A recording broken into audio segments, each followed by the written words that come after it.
Hello, everybody. Welcome to episode 135 of Cameron Sports Podcast. Joseph Cameron Lindsay. I'm back with a brand new episode. Today's episode, we're going to be talking about my Los Angeles Chargers. Like I said, for those of you who remember, like I said, I've been covering my Chargers all season. I haven't did an episode about them last week.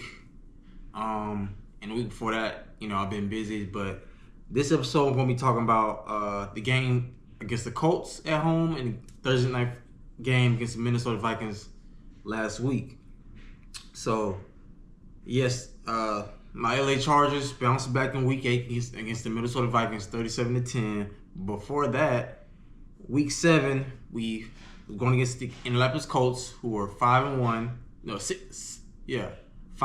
the time. They beat us 38-24. Now, you would think 38-24, not too bad, even though that's still a pretty bad loss. You think the game is not close as score believe. I think the 24 points we got came more towards the end. Like this game was mostly more of a 38-17 type of game. But we got garbage points at the end. But in the game against the Colts, Justin Herbert went 37-55, 420 yards. He had 3 touchdowns, 2 interceptions, 6 carries for 31 yards. Our rookie tight end, Oronde Gaston out of Syracuse, he had a breakout game in this horrible loss to the Colts. He had 7 catches for 164 yards and a touchdown. Again, like I said, the only pro, like I said, I used to do my pros and cons with these games. And the only pro from that game against the Colts, going back and watching the highlights of this game, is Oronde Gaston, our rookie tight end out of Syracuse. He had a breakout game. He finally really emerged. Herbert is starting to trust him. He's starting to come out to his own, gaining confidence as a rookie. And I think that's a pro in itself, because if we can get healthy, if we can get right, Oronde Gaston could be a valuable asset to this team, to Herbert. We already got Keenan Allen, Ladd McConkey, Quentin Johnston. And like I said, we got reliable weapons. If Oronde Gaston can become this lethal threat, that would make our offense even more better. Especially when Amari Hampton comes back healthy, our rookie running back out of North Carolina. Cons is way more cons than pros in this game, especially if you lose 38-24 at home. First off, we failed to stop the run. Jonathan Taylor had 16 carries for 94 yards and 3 touchdowns. Now, before the game, I was already worried because Jonathan Taylor is playing like the best running back in football right now. Clearly he is. He's playing like an MVP candidate. I think he's the main. Don't get me wrong, Daniel Jones is playing phenomenal. I did not see this coming. But I think Jonathan Taylor is the main reason why that Colts team offense is looking good as it is, because he's on a historic pace where he might go over 2,000 rushing yards and maybe get to close to LaDainian Tomlinson's record. I'm not saying he will, but I was already nervous because I know my Chargers. We are not, the past couple of years, we have not been good at stopping the run. And I'm like, this game, I already knew this game against the Colts could get ugly. Without Joe Alt, if we struggle in pass protection to protect Herbert, it's going to get ugly. If we can't stop Jonathan Taylor, it's going to get ugly, because that Colts defense is talented. They got good players like DeForest Buckner and Kenny Moore, Latu. So I was already nervous, like, going against Jonathan Taylor. And lo and behold, the Colts' first drive, he takes it 20-plus yards and scores a touchdown. I said, yep, see, this is exactly what I knew was gonna come. I was just praying and hoping that I was wrong. Like, maybe, if we lose to the Colts, maybe it won't be that bad. It was real bad. Also, Daniel Jones, he picked us apart, going 23-34, 288 yards, and 2 touchdowns. Now, like I said, I didn't see this coming from Daniel Jones, because in New York, he was awful. He had one good year in New York. That year they went to the playoffs. That was his best year. And when he went to the Colts, I'm like, he probably gonna be a backup. Anthony, because the Colts drafted Anthony Richardson so high that they're hoping that he's gonna be their guy. But it turns out Anthony Richardson is looking like he's gonna be a bust. And now it's being reported that the Colts are looking to sign Daniel Jones to a long-term deal. I wouldn't necessarily do that because look what the last time it happened that Daniel Jones got a long-term deal from the Giants. He had one good year and then came right back down to earth. So I would possibly franchise tag Daniel Jones or give him a deal like the Seahawks gave Sam Darnold, a 3-year, $100 million deal where only the first year is guaranteed, and you can release him if it don't work out after that first year, and the rest of the contract is void. So you could do something like that. But he's playing phenomenal football, and he looked like the second coming of Peyton Manning going against us, and yeah, it's just bad. Also, what didn't help is 2 crucial turnovers by Herbert. I'll say this: one wasn't his fault because one was a tip ball. The defensive lineman. That's one thing defensive linemen are taught. If you can't get to the quarterback, get your arm up and bat the ball down. That's what D lineman did. Bat the ball, got up in the air, and he caught it. Now Herbert's not a small quarterback at all. He's 6'6", almost 240 pounds. So batting his ball down is not going to be easy, but it happened. Now his second interception was his fault. Like I said, bad pass especially in the red zone. Can't let that happen, especially when we need points in a game like this. Now, player of the week, like I said, I usually do player of the weeks, and I think this player definitely deserves it. I just said his name, Oronde Gaston, for having a breakout game over 7 catches, 164 yards, and a touchdown. I think he deserves it.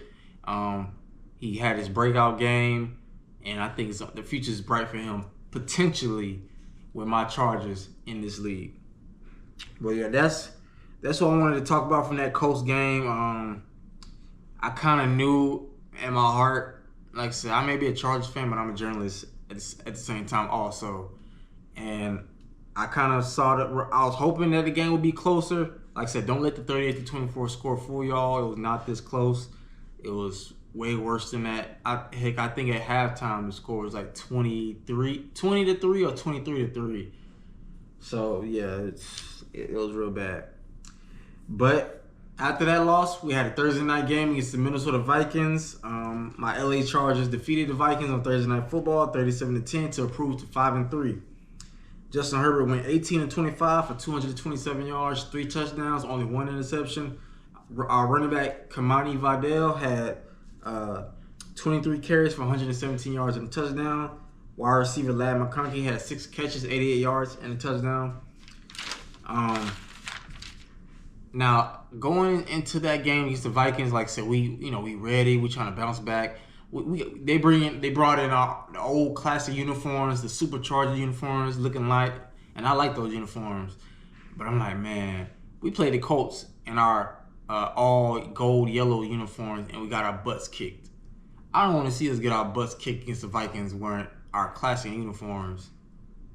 And then Carson, even though Carson Wentz is playing and he's not the best quarterback, but he's a decent player, I'm like, yeah, I would not be surprised if Carson Wentz goes back to 2017 Carson Wentz when he almost won MVP. If Carson Wentz, even though Patrick Mahomes won MVP that year, if Carson Wentz didn't get hurt, he would have been MVP that year. No doubt about it. I think he would have won MVP. I think the Eagles would have still won the Super Bowl too also. But yeah, I'm thinking like, oh, I'm nervous. I'm like, they're going to have Carson Wentz looking like 2017 Wentz, Walker Tune Wentz, when we used to call him Walker Tune Wentz. And now he ain't Wentz. But I'm like, yeah, Justin Jefferson, you got Jordan Addison. I'm like, yeah, they going to torch us. And then even though the Vikings running game ain't the strongest, we can't stop the run. So I'm like, yeah, I can see that happening. I'm like, man, I hope this game don't get ugly. But my Chargers stepped up. And that leads me to my pros. We had 3 touchdown passes from Herbert, only 1 interception. like I said, coming in, on our side of the field, like I said, he was under pressure, but I'll let that slide. Running back Kamani Vidal had another 100-yard game, back-to-back 100, not back-to-back 100, his second 100-yard game this season. Defense played outstanding, only giving up 10 points and having multiple sacks. I think we had 5-6 sacks against Wentz in that Vikings offensive line. And we had a pick also, so our defense stepped up and made, especially going against Justin Jefferson, Jordan Addison. They kept the pressure on Wentz. Going back watching the highlights, like Wentz was beat up, like he was slowly getting up. Like they made Wentz feel them, like he felt our presence. Khalil Mack and the boys did a very good job going against that Vikings offense. We stopped the run, like. Minnesota couldn't get no running game going. I wish that we would have did that against the Colts. If that would have happened against the Colts, where we can hold Jonathan Taylor to less than 30 yards rushing, we probably would have won that game. Maybe the game would have been closer at least. And but I'm glad we bounced back. It was much needed win, 5-3. But those are my pros. 3 touchdown passes from Herbert, another 100-yard run game from Kamani Vidal, and our defense only getting up 10 points with multiple sacks and an interception. Cons, I'm not gonna lie, there are no cons. From what I watched in that game, the only one I could think of is maybe, I don't know, because I really can't think of it. Joe Alt came back, he looked phenomenal, and like I said, our offensive line plays better when Joe Alt is in the lineup. So I really can't think of no con, honestly, none. I'm not no joke. Not just saying that as a Chargers fan. There is no con from what I saw from that game. Now, for my player of the week, I went between 2 players. Of course, my quarterback, Jay Herbo, and Kamani Vidal. But I just, Herbert, I expect that from Herbert. 200, at least 200 passing yards. I expected, 2 to 3 touchdown passes, 1 or 0 interceptions. But I'm going to Kamani Vidal because another 100-yard game, that takes pressure off of Herbert to where he doesn't have to throw 55 times like we did against the Colts. And he was a leading rusher with 31 rushing yards. So a game like this against the Vikings where Kamani goes for 23 carries, 117 yards and a touchdown, that takes way a lot of pressure off of Herbert, and Herbert only had to pass for 25 times. He went 18 to 25 instead of 37 to 55. So that takes pressure off of Herbert. When Herbert has less pressure off, when we don't have to lean on Herbert too much, that's a balance. Really, that's common in football, period, especially in the NFL. You got to establish a run so you can have play action. If you can't run the ball, teams are going to know, this team is not really good at running the football. We don't have to stack the box. We can play zone. We can play man. And we'll get pressure on Herbert because they can't run the ball. We're not going to win their way. We're not going to win a playoff game like that. So I got to give it to Kamani, like I said, having a really good game against the Minnesota Vikings, making it so much easier on Herbert. And that way we can keep him healthy. Not saying Herbert stays. He does get hurt, but he doesn't miss games, so he toughening it out. But you don't want your star quarterback, you don't want your franchise guy hurt, especially when you're trying to compete for a championship, make the playoffs, compete for our division. Because my goal is for really us to win the AFC West, but it's not looking like that right now. I'm being honest, But now our next game is on the road against the Titans against rookie quarterback Cam Ward. I expect us to come out and dominate because I do not fear the Titans. The Titans have a horrible offense. I like Cam Ward, but he's been playing awful. They have no running game. They have no receiver weapons outside of Calvin Ridley. Their defense stinks outside of Jeffrey Simmons. I feel like, and Will Snead. It's funny, Will Snead, the former corner for the Kansas City Chiefs, who's now in Tennessee, who signed that big deal, who got traded from Kansas City to the Titans and signed a big deal. He's been looking very vulnerable. Teams going at him. I seen the Patriots pick on him, and he gave up a long touchdown catch to Kayshon Boutte. So if he could, Keyshawn Boutte could do that. Imagine what Quinyon Johnston and Ladd McConkey with their speed can do to Will Snead. So I expect us to come out and dominate the Titans. I would be shocked if we lose. I'll be extremely disappointed if we lose this game or if it's close. So I'm going. Of course, I got my Chargers to win this game, 31-13. I would put more, but I'm like, okay, I'm gonna give 31 points, 31-13. This should be a dominant game. Help us improve to 6-3. Then go into the bye. Rest, heal our players. Rest up. Hopefully, Mekhi Becton is back. Maybe Omarion Hampton is back. We get some of our weapons back, and we got Khalil Mack back. We got Joe Alt back. We need Omarion Hampton back so we can get healthy and rack up some more wins so we can stay in the hunt for the AFC West, because the Kansas City Chiefs are looking hot. The Denver Broncos are playing well. Even now, granted, Patrick Surtain is going to be out for a while. I hate to see that to a great player. He's the best cornerback in football, the reigning defensive player of the year. But that Denver defense is very good. Now, some people may not like Bo Nix, but I think Bo Nix is a decent, good quarterback. I'm not saying elite. I haven't seen enough for him to be elite, but he's a quarterback to where he's doing enough to where they can compete for the division and maybe possibly a Super Bowl one day if things continue to get right. Now, the Chiefs are the Chiefs. Like I told people, even when the Chiefs were like 0-2 or whatever, I'm not worried about them because they gonna catch fire. Long as Patrick Mahomes is on that team and Big Red Andy Reid is coaching, Kansas City Chiefs are gonna be the Kansas City Chiefs. That's why I feel like we need to rack up many wins. Now, Buffalo, y'all play Kansas City this week. Come on, please give them that loss. But one thing about Buffalo, they probably will beat Kansas City because Buffalo always beats Kansas City in the regular season, but they never could do it in the playoffs. That's a whole different episode. I'm not gonna go too much into it. But this is about my Chargers. We definitely got this win against the Titans. Definitely should be a dominant win. We dominated Minnesota. Minnesota is a clearly better team than the Titans. But like I said, it's the NFL. Anything can happen. I hope that doesn't happen is what happened against the New York Giants. We let Jackson Dart run wild all over us and get the win. If that happens again, I swear I'm going to lose it. I might show up here next time I talk about my Chargers and lose it. If we go out there in Tennessee against the Titans who stink, or hot garbage, boo-boo, booty juice, booty cheeks. If we go out there and lose to a Titans team that is horrible, that's arguably the worst team in football, I may lose it. Because there's no way. If we lose to them, I don't think we deserve to make the playoffs at all. I think just shut it down. I'm so serious. There's just no way. This is an easy win, a toss-up win, really, a gimme.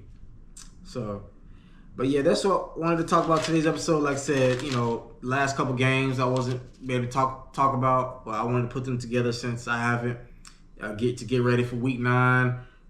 But yeah, losing to the Colts 38-24 sucked, but we got to bounce back, winning against the Vikings 37-10, improving 5-3. We got the Tennessee Titans this week on the road. We get that, we're gonna be 6-3. I like our chances. But I definitely appreciate each one of y'all always tuning in for an episode of Cameron Sports Podcast. I definitely appreciate it. Now we're about to be in the month of November. We got 2 months left. I know we could reach 300. We at 270. If you know somebody that likes sports podcasts in particular, get them to subscribe, or just get them subscribed just because you like me and you support me. So, give me the 300. I feel like we can get there. Follow me on all social medias regarding Cameron Sports Podcast.